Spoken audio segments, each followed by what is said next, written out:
This is Books for Breakfast, a podcast where we talk about books and writing. I'm Enda Wiley. And I'm Peter Sirr. And you're all very welcome to this morning's show. On our last podcast, we talked about novels that are out this year and that we both really looked forward to. And now it's time to praise poets and their new books, books which came out either towards the end of 2020 or will be published this year in 2021.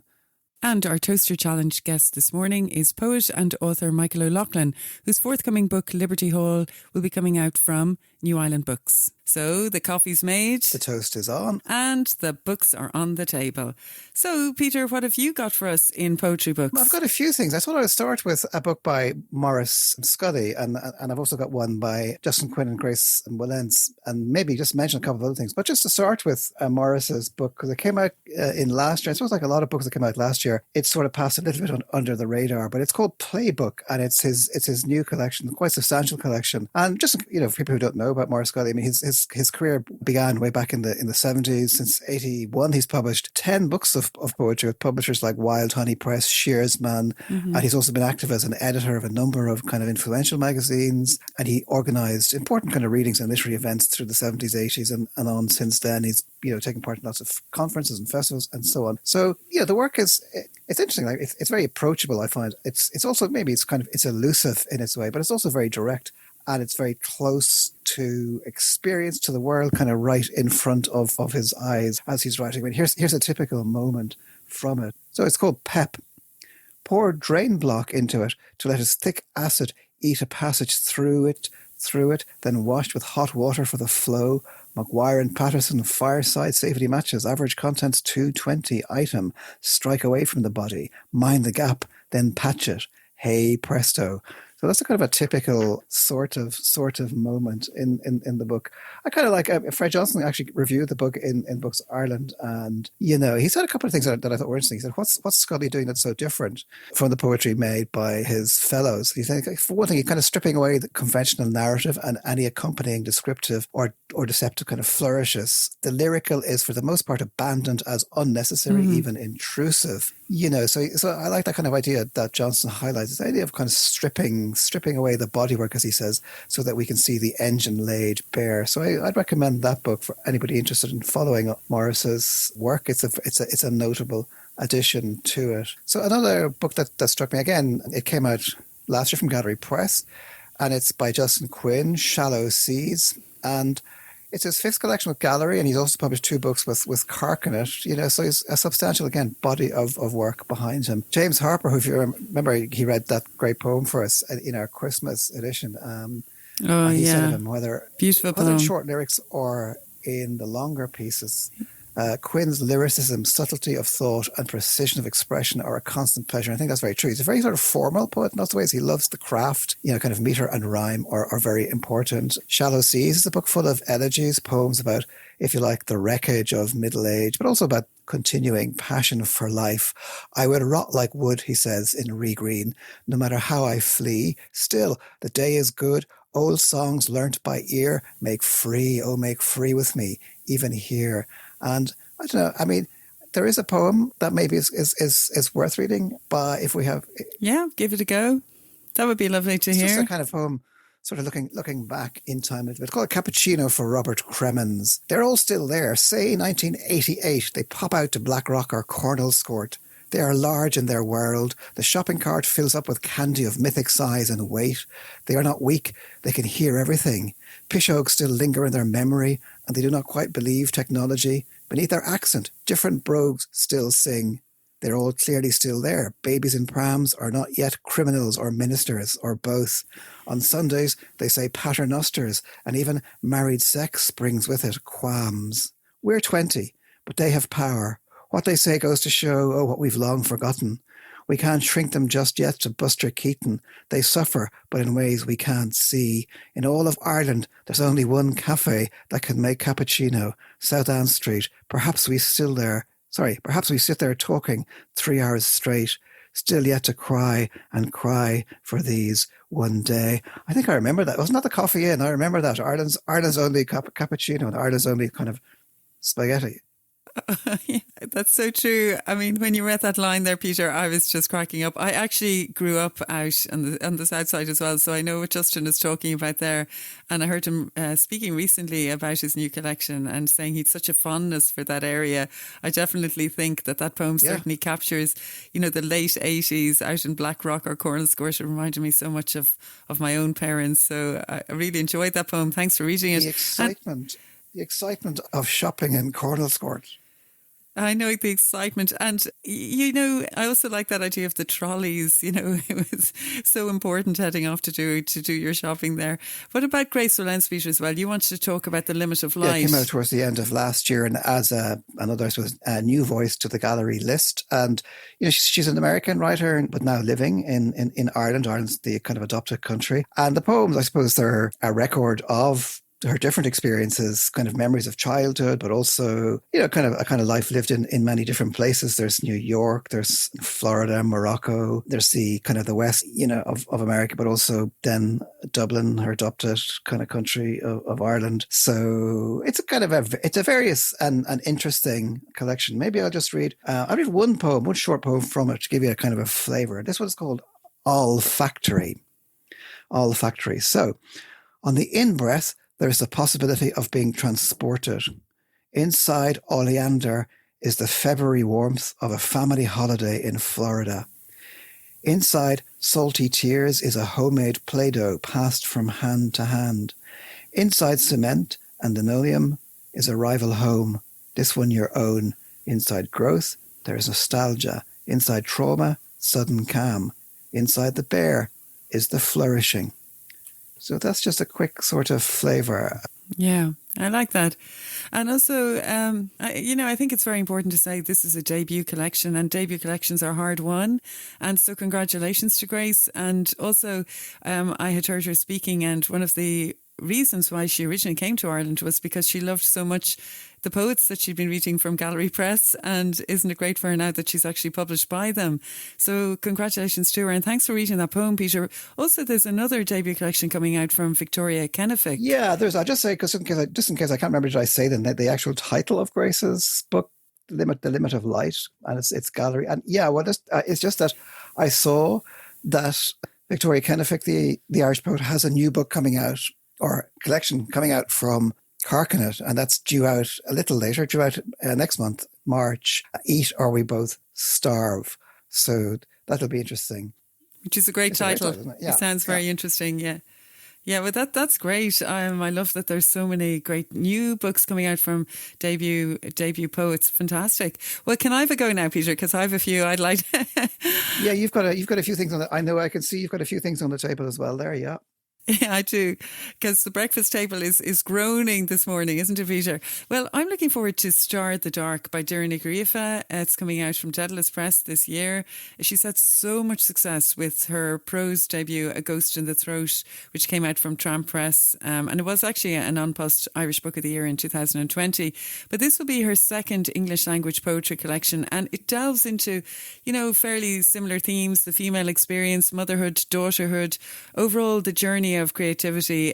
She's got a great energy, a lushness to her writing. She can be very descriptive, but in a good way. And there's always a great sense of heart there. So definitely I'll be looking forward to that, to Star the Dark, Daedalus Press. And of course, Moya Cannon is going to have her collected poems out. We had met her just before Christmas, hadn't we, Peter? That's right. Yeah, and we were delighted to hear that this collected edition of her poems is coming out. So I think she's been working through that, and she'll be quite relieved, I think, when that comes out. It's a follow-on to her most recent book, Keats Lives, from Carcanet. And I think she's such a fine poet. She's brilliant at unearthing a kind of a mysterious relationship with the natural world and our past. And so I'm really looking forward to that. And we were talking there earlier about debut poetry collections. I also wanted to just give a shout out to a poet called Jessamine O'Connor. Her debut collection, Silver Spoon, was published by Salmon Poetry just a few days before Christmas of 2020. So it's a tricky time for a book to come out. She's been writing for over 10 years. She's published 5 chapbooks, and she's been widely published along the way. So I really think it's great that her first book is finally out. And I remember being struck, Peter, by her poetry. A few years back, I was one of the judges for the IE8's poetry competition in Sligo, and I chose one of her poems, Hell's Teeth. And I always remember she was brilliant in that poem at describing a crumbling tin roofed house and this strange narrator there. And he was cautioning us all about the treachery of ladders. That always stuck in my head. So I think this will be good stuff. And I'm looking forward to reading more of her fine poems in this first collection, Silver Spoon. It's actually going to be launched on February the 11th. Details will be on the Salmon Poetry website. And she's launching with another debut salmon poet, Ethna Hand, whose collection Fox Trousers we mentioned just before Christmas. Do you remember we mentioned that, Peter? Yeah. Now, and she read a poem from it, yeah. She did, yeah. So congratulations to both of them, and I wish them the best of luck with their new book. So, Peter, you can see here I'm also holding up this beautiful Southward Editions from the Munster Literature Centre in Cork. It's called Poems from Pandemia, and it's edited by Patrick Cotter. He has two hats. He's a poet, but he's also director of the Munster Literature Centre. And sadly, like other festivals, the Cork Literature Festival was cancelled last year. And this anthology originates from that because Patrick Cotter put out a call to poets to instead submit poems about these dark and strange times that we're living through. And he also got a few other poets in. It's quite international, really. It covers poets from Australia to India, Europe to North America. Now, some people listening might think, oh no, we're in the middle of a pandemic and these poems are the last things we want to read. But I have to say, these are really varied, imaginative poems with a really wide scope of themes. And yes, there are poems about pestilence, sorry to say. There are poems about the dead and the dying, but there's also poems of great hope. And in fact, Patrick Cotter has cleverly and purposefully left blank pages at the end so that more poems, hopefully of hope, might be stuck in there by the reader. And I suppose we have to admit, Peter, that you and I both have poems in it because we were supposed to attend the festival and we were really sad we couldn't. But speaking of poems of hope, I really loved a poem by Nell Regan at the end. I'll just read the beginning bit. It goes, March, light holds out its arms, level, steady. Birdsong populates the sky with morning news. I am here, still here. And I suppose if we are lucky enough to be still here, that's a great song of hope. There are so many great poems in this. I don't want to embarrass you too much, Peter, but I really like that this anthology ends with a poem by you called Renga, and you've just structured it in kind of single lines all the way down the page. There's a great speed to it. It's celebrating summer. I never actually get to see your poems, Peter, but so when I opened this anthology, I hadn't realised you'd written it, so I was reading it as... Yeah, they're secrets. I keep them as a secret. You keep them secret, so I was reading this just as a new, fresh reader, and I really love it. Great is the summer when the pizzas come. We are already outside. Sun strikes the plant pots that hide the broken windowsill. The other is unhidden. The neighbour is on the extension roof again, poking the rusty satellite dish. The world waits. Camden Street deserted. The copper dome floats towards the mountain. Dogs in COVID squaring off, lunging, panting. How do you explain? And it goes on and on. But I love the end bit, which just kind of is a flow where you say, we walk alive on crowded streets, tripping over people and dogs. Closeness is all. From pavements, from walls, from Georgian salons, from fanlights and doors, from treetops and canal rushes, from barges and building sites, from avenues and lanes. You go on and on. You can hardly get in among them. And then you say, the city is a wild caress. Great is the summer. I think we'll all be waiting for that summer, Peter. God, so. Yeah, and let's hope. Let's hope it's a bit better. I hope I've embarrassed you enough there now. I hope I've embarrassed you enough. I'm mortified. Any more people be throwing stones at the interweb and at their podcast machines. Yeah. Well, anyway, thank you to Pat Cotter. I think that's a really good anthology. So also, speaking of Patrick Cotter, I'd like to hold up his book here as well, Sonic White Poise, published by Daedalus Press. I've been really enjoying this. It's an imaginative, expansive collection. It's dense with ghosts and animals and details of city and a life. And I also love the great comic energy to it. There's a dog that understands Morse code. And what music would you play in an empty house for ghosts? This is a question that one of the poems raises. If you read this collection, you'll find out it's direct, it's playful at times, it's surreal work. And the title is taken from a really wonderful poem. It's called The Discoveries of Thomas Finch, and it comes with a quote from Paul Celan. But the opening bit is really intriguing. The talk of trees goes mostly unheard by man, But trees, like people, are full of feeling, and leaves are their vocal cords. So discovered Thomas Finch, who became aficionado of Russell's, expert on the aspen leaf's sonic white poise. So that's where the title came from. So yeah, a third full-length collection. Very, very, very good. I think that's interesting. So what about, Peter, we never got a chance to mention the wonderful Washing Up book by Derek Mahan. Oh, I mean, what a beautiful book. I'm so delighted to have it. And I would just like to read it. It's vivid, it's warm, it's full of the range of life. There's a huge vigour to it. It was published on the eve of his 80th year. I mean, it's just amazing that he was so much in the power of his poetic world, his own poetic world, I think, when he died. And you can see that in this poem, A True Note, which he wrote in memory of Kieran Carson, who died on the 6th of October in 2019. Two greats sadly gone. And if you like, Peter, can I read this? Oh, yeah.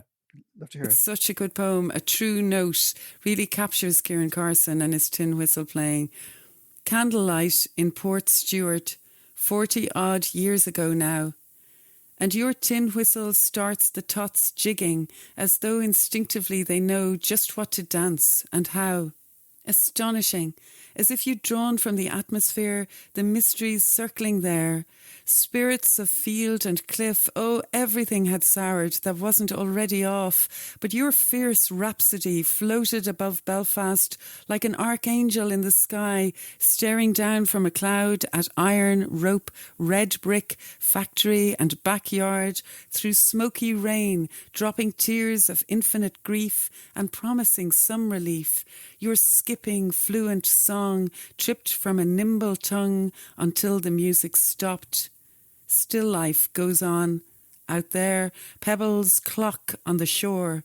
Discordant details thrive in the chaos where we live.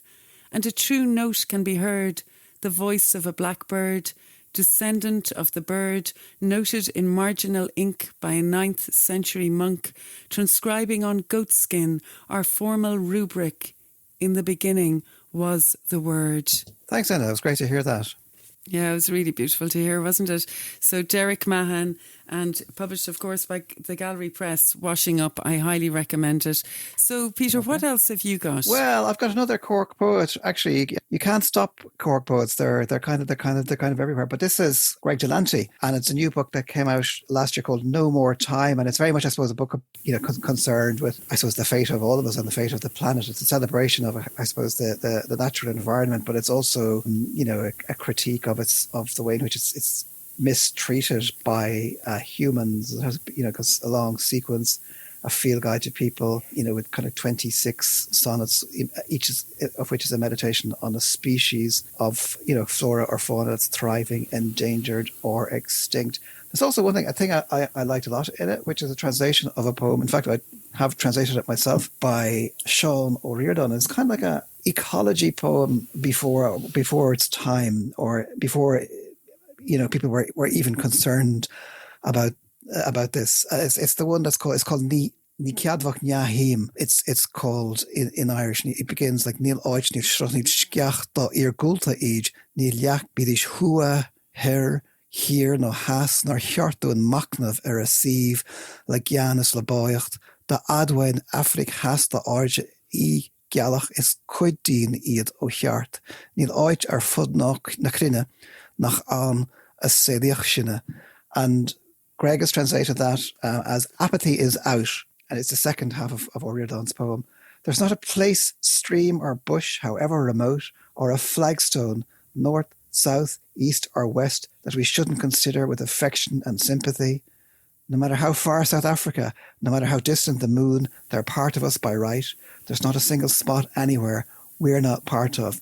We issue from everywhere. So that's Greg translating Ni Ceadmhacht Neahim by Sean O'Riordan. But there's plenty more to enjoy in this kind of wide-ranging and committed collection. And what about you wanted to talk about Jeffrey Wainwright? Yeah, no, I just thought there's a couple of things that came out last year which I haven't actually got yet, but I'm just looking forward to it because Jeffrey Wainwright is a poet I like a lot, and it's a new collection called As Best We Can, so I want to get that. And I might come back. I mean, we might come back to some of these again in greater length in future podcasts. Indeed, and like the other one I wanted to get is Thomas A. Clarke, another poet I'm very fond of. His selected poems, A Threadbare Coat, is coming out from Carcanet, and a final Carcanet collection. I was at the launch of this, we both were at the Zoom launch of Apocalypse, an anthology edited by James Keary, which is, I suppose, the first anthology of, the often kind of frowned at or disprized generation of so-called apocalyptic, or if you like, neo-romantic poets like Dylan Thomas, W.S. Gray would be well known, but Ted Hughes is in there too, and over 40 women poets, including Lynette Roberts, Denise Levertov, Edith Sitwell, Early Larkin and Hill are in there. Larkin might be horrified as a kind of movement poet. Lots of Irish poets, Patrick McDonagh, Patrick Kavanagh, Sheila Wingfield, Louis McNeice, John Hewitt, Dennis Devlin. So that promises, some of the examples we saw in that Zoom were I was very taken with them. So, I've ordered it and I'm awaiting it eagerly, and hopefully we can come back to it.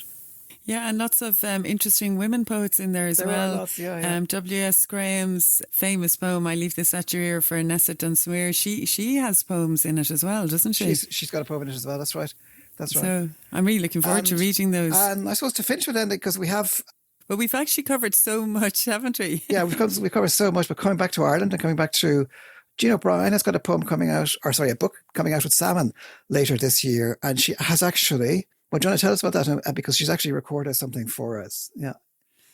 That's right, yeah. Jean O'Brien's new 6th collection is due from her publisher, Salmon Poetry, in September 2021. Its working title is Glimmering Girl, but that could change, she tells me. I've always enjoyed her poetry, and I'm really looking forward to this collection of hers, which is a follow-on from her Fish on a Bike, her new and selected poems, which was published in 2016.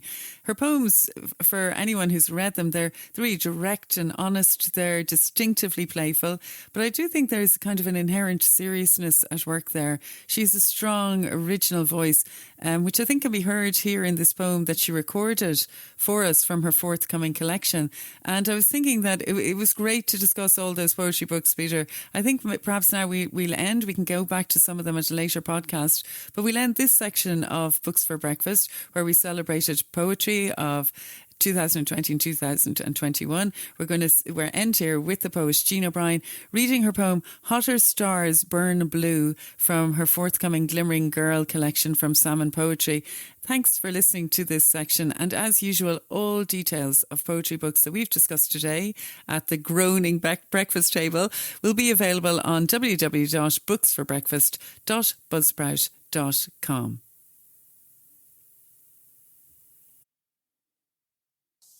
I got the inspiration for this poem from a line by Rebecca Elson, who's an astronomer poet. Like people, stars are born, grow old and die. Apparently, according to science, 97% of the human body consists of stardust. Nearly all the elements in the human body were made in a star. I like this idea. I also make a glancing reference to the 6th century monk Bede's comment about us coming in from the dark into the light and then back out to the dark again, the brevity of life. Hotter stars burn blue, from a line by Rebecca Elson, astronomer poet. Whether you know it or not, we are all eating stars, one way or another. Every morning as we lift the bedroom blind and let the light in, we banish the dark. Stars are born and die. Like us, they burn out. Supernova shards get stuck in our gut. We constantly eat their dust. They light us from within, reddening as we age. Death is the only cure for life. Darkness to light and darkness again. Then we cluster in galaxies we will never reach in our lifetimes. Infinity is just a long, long, long line, forever lusting after shine.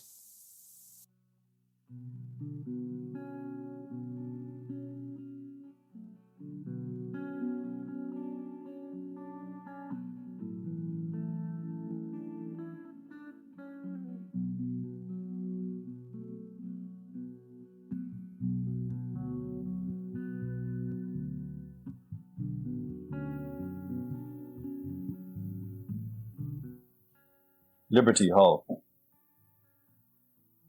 Out of this building our army marched to join the Greencoats in the GPO, next door to the Metropole Ballroom, where, 40-odd years later, my parents would waltz me into being. Late at night, I squint into a tiny screen, trying to spy on my parents' romance, watching Fred Astaire, how he danced with Ginger Rogers and Sid Charisse. I imagine what they were like, cosplaying Richard Burton, Elizabeth Taylor. He certainly as sardonic, she just as beautiful. The dresses, the suits, the cigarettes. On her wedding day, she stood on the pavement outside the Mead Street Hospital to show herself to my father's father, dying contagiously inside.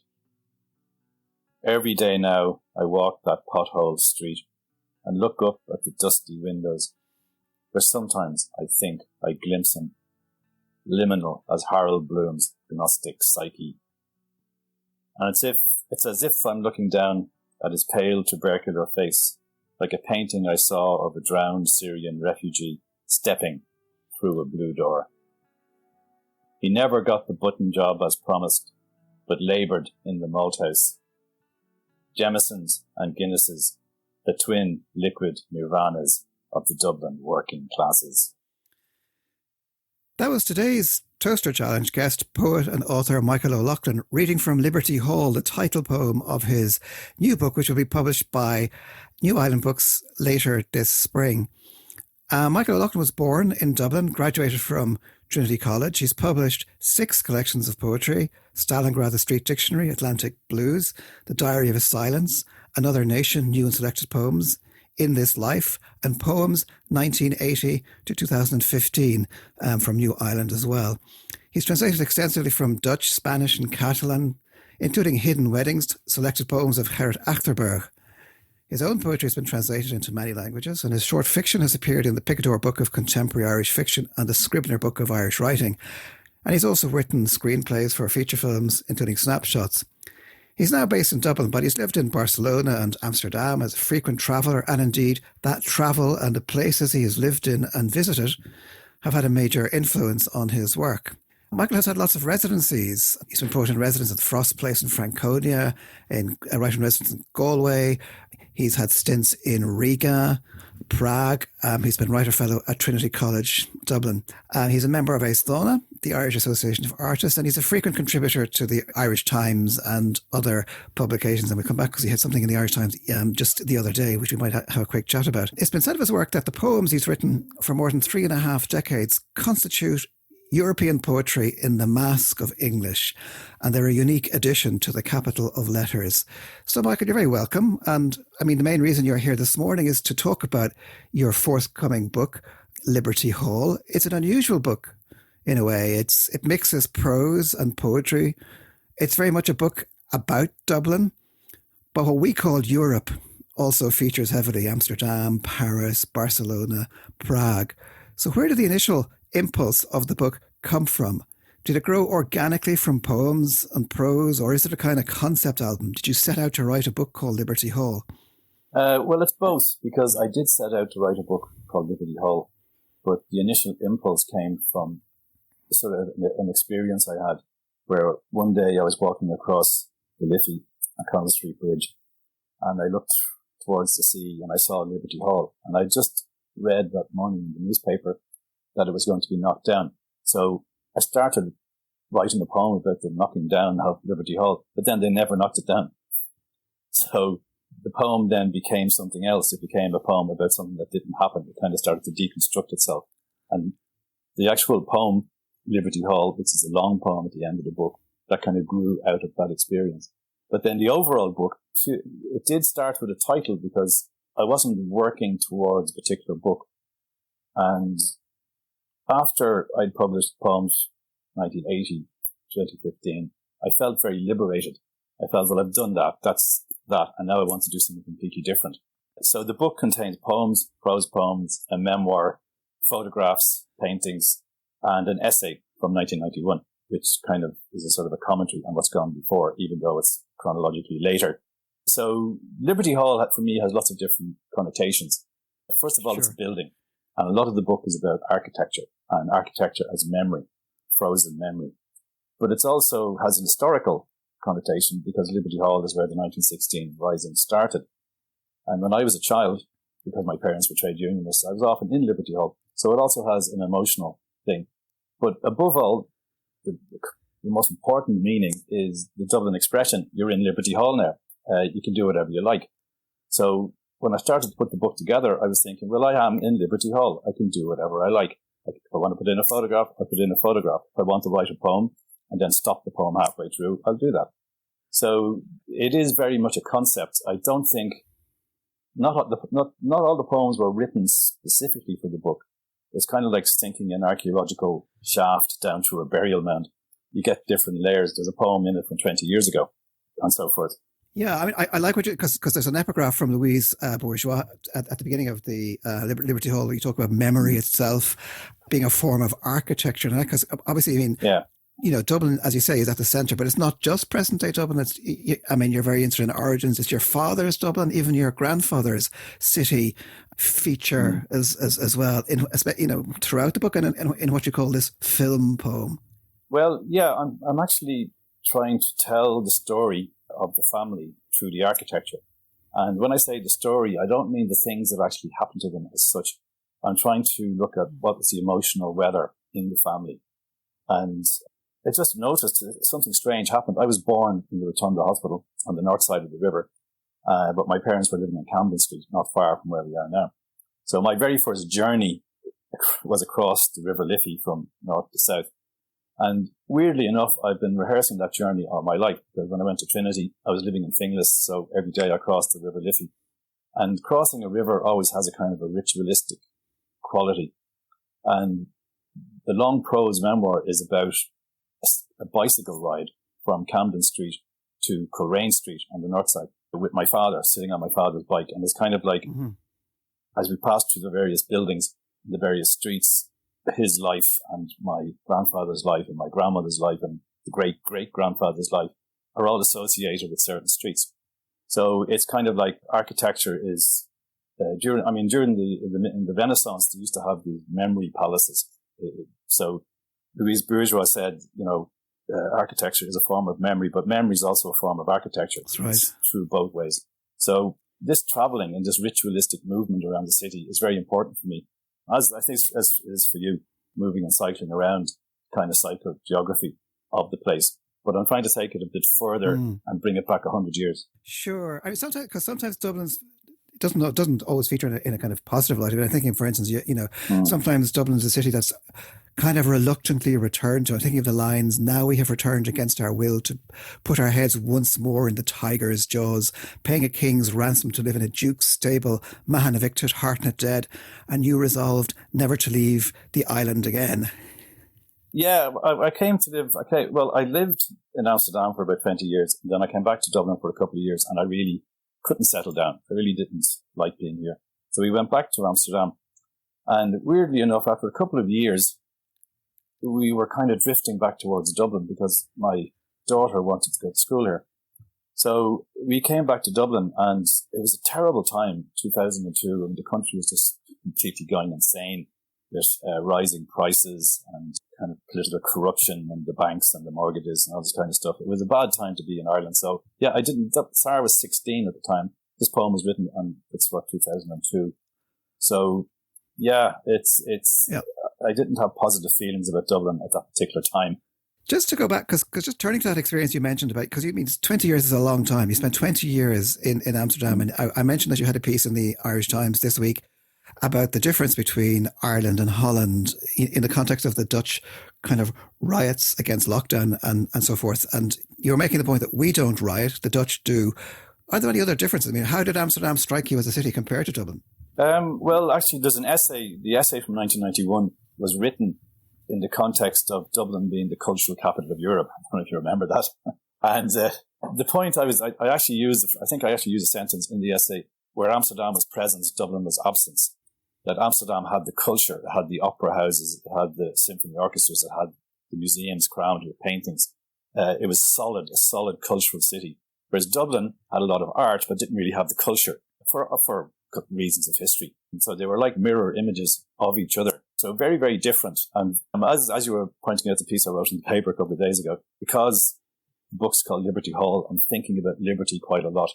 And well, you lived in Amsterdam as well. And you know this conception that the Dutch have of individual liberty. And it's a very Protestant conception, because every man has his bike, the Staten Bible, translated into Dutch, and he's able to read God's word, and nobody else can tell him what it means. And so I think at a certain stage, Amsterdam, the expression in Amsterdam was, everything is permitted, nothing is compulsory. And I think if you spend 20 years in the place, that culture becomes sort of internalized.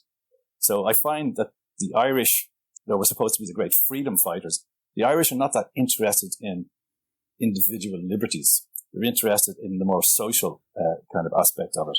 And yet, at the same time, because there's a very interesting essay at the end of the book where you interrogate, and something actually you kind of do this throughout the book as well, but you interrogate what cities mean to you, and it's like, the search for the ideal city, or as you mentioned, Mandelstam's nostalgia for world culture, and you're often disappointed in that search. Like you say, Paris is too French, Barcelona is too Catalan, Amsterdam is too Dutch. Are there any truly cosmopolitan cities left? I don't know. Weirdly enough, as you mentioned, I spent some time in Prague a few years ago. I was there for a few months, living in a kind of a soulless Soviet suburb, high-rise. And it was very interesting because Prague was a center of European culture for a long time, and then it came to an end. But it's the city of Rilke, a city of Kafka, and so forth. But it had a kind of a weird feeling now because it was full of kids from all over Eastern Europe and Southern Europe and Americans. And it's actually, Prague is now, even though it's my friend, the poet Silva Fischerova, she says, Prague is just like Dublin. It's a provincial metropolis. And the strange thing is the provincial metropolises seem to be emerging rather than the big cities. The book I'm going to talk about in the Toaster Challenge is Roberto Calasso. And he's an interesting theory about this, that there were great cities. Paris was a great city in the second part of the 19th century. Vienna was a great city at the first part of the 20th century, but since then there hasn't really been any. So I think the centre you're looking for is very hard to find. That's interesting. I mean, you have a piece about Paris, and I like there's a lovely bit in it where you're talking about being obviously in Rue des Irlandais, and you get a taxi home, and you say and you tell the taxi driver who's Senegalese where you want to go, and he says there's no such place as Rue des Irlandais, and you said yes. Why just Irlandais? This is my street. Yeah. See, I like being Irish when I'm not in Ireland. It's always useful. Interestingly enough, that the Rue des Irlandais, it was the Catholic Church, the bishop, who changed the name. It used to be called Rue de Cheval Vert, the Green Horse, which is the famous magazine edited by Pablo Neruda in the 1930s in Paris, El Caballo Verde. Weird connection. So, Michael, just to remind us, Liberty Hall is coming out from New Ireland, and it'll be available sort of around April-ish. Is that it, or is that the plan at the moment? It should be. It's April is the planned launch. The plan was, of course, to launch it in Liberty Hall, but that's probably not going to go ahead at the moment. It may well go ahead later on. So now we're going to move you to the Toaster Challenge, that exciting part of the show where you get to talk about a book that has resonated with you for the length of time it takes to make a slice of toast. And so I'm already here with the toaster, and I'm going to put the bread down in a second. So do you want to take us into your Toaster Challenge? Yes, the book is called Literature and the Gods by Roberto Calasso. And Roberto Calasso is a novelist and a writer. He's published dozens of books about Greek myths. He's a polyglot, a polymath, particularly interested in ancient Greek myth.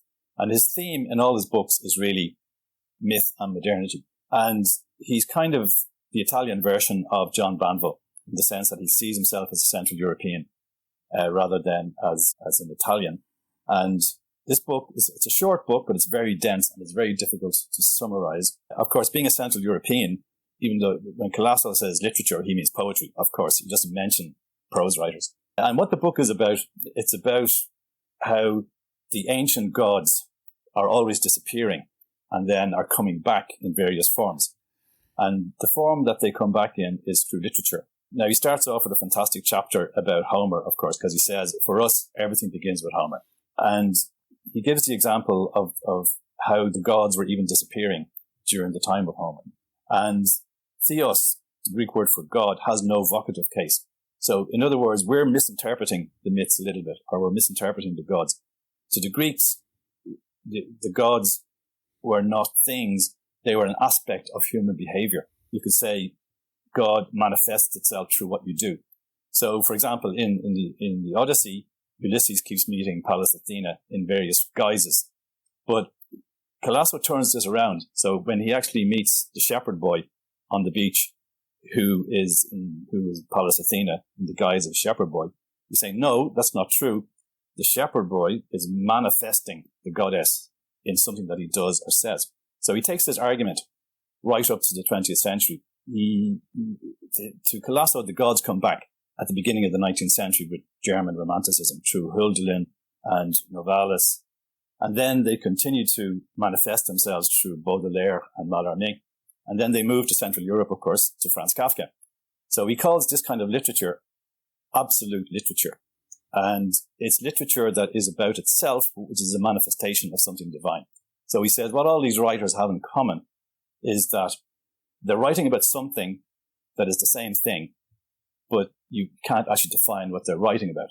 So to him, it's more or less, it's what he calls it the divine whisper that's coming through these people. He includes Yeats in this, interestingly, which is in the Irish context is fascinating. But what's amazing about the book is the erudition and the breadth and the sort of the level at which he's working. I mean, he's not trying to justify literature in any way, but he's saying this is what we have to do. We have to always stick to the myth, because he doesn't regard modern literature as being an advance on myth. He sees it as being an aspect of myth, that the myth is still there as strong as ever. So he has this very clever way of twisting things around to give you a new insight into literature you're reading. For example, we think of, if you're thinking psychologically, you think, well, the divine or the God is an aspect of your psyche. And Calasso says, no, your psyche is an aspect of this God. So he takes a very, very universal view. And at the moment he's engaged on a project examining myth in the 20th century and how it works out in particular concepts or themes rather than in characters. He's not that interested in narration. And I think he's on book 10 now, and they're regularly published and translated into Italian. He's a fascinating character because he also has studied Sanskrit. So he also translates the Hindu myths and tries to find connections with the Greek myths. There's one great quotation which I'm always using, which is from Sanskrit texts, which says about poetry, meters are the cattle of the gods. I'll stop. The toast is just about perfect at that stage, Michael. It's a fascinating account of a book, which I'm actually eager, because he also wrote, of course, the famous for the marriage of Cadmus and harmony. The marriage of Cadmus and harmony, yeah, which is a reinvention of the Greek myths. But this is kind of more sophisticated in a way what he's doing now. And you mentioned and of course Banville has written about him as well. Banville has written a lot about him. That was Roberto Calasso, Literature and the Gods, and it's published by Vintage Penguin. It came out in 2001 and is still available in a bookshop near you, even if you have to order it online. So thank you again to our guest, Michael O'Loughlin, for coming in today and enjoying the toast with us. Thanks, Peter. See you on the canal. I think we've reached the end of our Books for Breakfast podcast this morning. I'm definitely rushing off to have more coffee. And I'm Enda Wiley, and I have Peter Sirr here with me. And Peter, would you like to tell everyone about the details of the podcast if they'd like to listen again? Well, you can subscribe at all the usual sources, Google and Apple and so on. And if you want to check out the notes that go along with this podcast, you can go to booksforbreakfast.buzzsprout.com. And yeah, so we'll be back again. We'll have the toast on. We'll have the kettle boiling. We will have more books to discuss. And we're looking forward to having you here. So goodbye, everybody. Goodbye.